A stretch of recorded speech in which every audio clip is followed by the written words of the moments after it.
the question then becomes, of course, is that at the end of the day, when you're established and you have processes in place, you have an HR, but in a startup kind of an environment, you're kind of running multiple sort of tracks at the same time, right? So then comes the question of getting teams in place, getting them organized, getting them to collaborate, getting them to really kind of work together, right?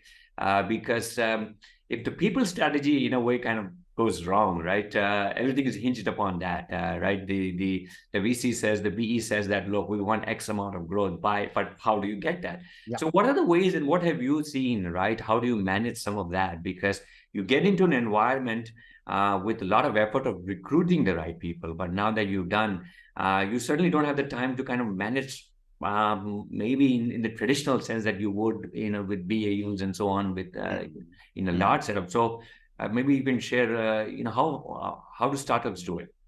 So, there's some very interesting dynamics that take place when the founder and his or her first team starts to grow.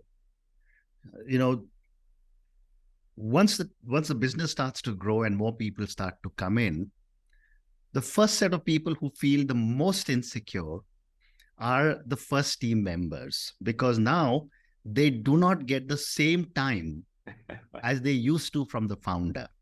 And therefore, very often, the first set of people who resign and leave are people who are part of the core team, because they start seeing that, the founder has no time for me now.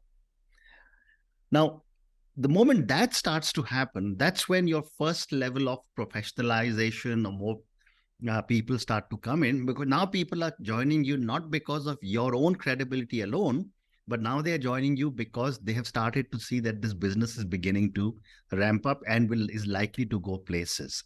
So you'll get, much better marketing people, you'll get much better operations people, supply chain people, etc., etc. And that is where the second set of the dynamics of human relations start to come in.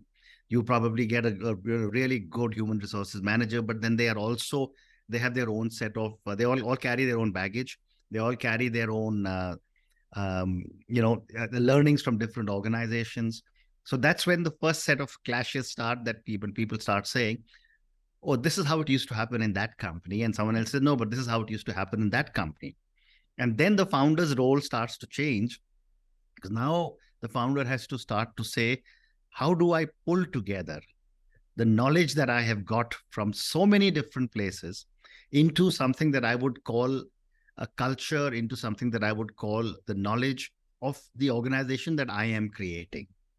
And that is where a lot of the young people have to then start to accept, saying, this is, and I to use the Guardian story, someone would come from so-and-so chain, and I'd keep telling them, I said, we've got to develop what I would call the Guardian way.